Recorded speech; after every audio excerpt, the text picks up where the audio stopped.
அனைவருக்கும் வணக்கம். சற்றுமுன் வெளியான முக்கிய அறிவிப்படி தமிழக அரசு ஊழியர்கள் அனைவரும் எதிர்பார்த்து கொண்டிருக்கும் பழைய ஓய்வூதிய திட்டம் குறித்து தற்போது முக்கியமான அறிவிப்பு ஒன்று வெளியாகி உள்ளது. இதை பத்தி விரிவாக வீடியோல பார்க்க போறோம்.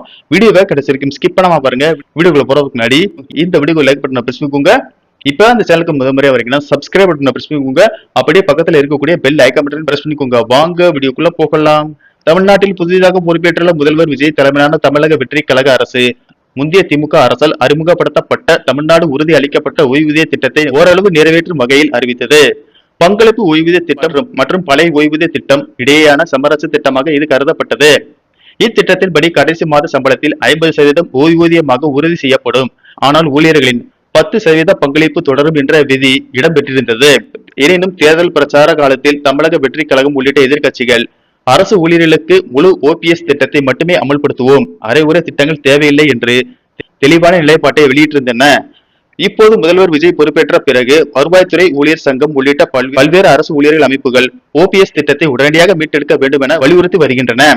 நிர்வாக வட்டாரங்கள் தெரிவிக்கும் தகவலின்படி தமிழ்நாடு உறுதி அளிக்கப்பட்ட ஓய்வூதிய திட்டம் முழுமையாக செயல்படுத்தினால் அரசுக்கு கணிசமான நிதி சுமை ஏற்படும். முதற்கட்டத்தில் ரூபாய் 13,000 கோடியும் பின்னர் ஆண்டுக்கு ரூபாய் 11,000 கோடியும் கூடுதலாக ஒதுக்க வேண்டிய நிலை உள்ளது. தமிழ்நாட்டின் சம்பளம், ஓய்வூதியம் மற்றும் வட்டிக்காகவே செலவிடப்படுவதால் புதிய அரசு பிற மக்கள் நலத்திட்டங்கள் மற்றும் தேர்தல் வாக்குறுதிகளை நிறைவேற்ற நிதி திரட்டும் அழுத்தத்தில் உள்ளது. இதனால் முந்தைய அரசு அவசரமாக கொண்டு வந்த டாப்ஸ் திட்டத்தின் விதிமுறைகளை இன்னும் அரசிதழில் முழுமையாக வெளியிடாமல் நிறுத்தி வைத்திருப்பதாக கூறப்படுகிறது. இந்த சூழலில் டாப்ஸை முழுமையாக கைவிட்டு மத்திய அரசின் ஒருங்கிணைந்த ஓய்வூதிய திட்டம் போன்ற மாற்று வழிகளை நோக்கி விஜய் அரசு நகரலாம் என்று அரசியல் விமர்சகர்கள் கருதுகின்றனர். அல்லது ஓபிஎஸ்ஐ முழுமையாக அமல்படுத்த நிதி ஆதாரங்களை திரட்ட கால அவகாசம் கோரலாம் என்பதும் பேசப்படுகிறது.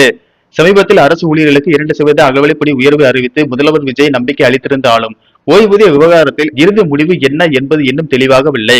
டாப்ஸ் திட்டம் முற்றிலும் கைவிடப்பட்டால் அரசு ஊழியர்கள் மீண்டும் போராட்டத்துக்கு தயாராகும் சூழல் உருவாகலாம் என்பதால் கோட்டை வட்டாரங்கள் மிகுந்த எச்சரிக்கையுடன் செயல்பட்டு வருகின்றன. தற்போது அரசு ஊழியர்கள் மத்தியில் கலந்துரையாடல்கள் தீவிரமடைந்துள்ளன. பலர் தேர்தல் வாக்குறுதியை நிறைவேற்ற வேண்டும் என வலியுறுத்துகின்றனர். ஆகவே அரசு ஊழியர்கள் மற்றும் ஓய்வூதியதாரர்களின் நிம்மதியை உறுதி செய்யும் வகையில் பழைய ஓய்வூதிய திட்டம் அல்லது புதிய மாற்று திட்டத்தை முதல்வர் விஜய் விரைவில் அறிவிப்பார் என கூறப்படுகிறது.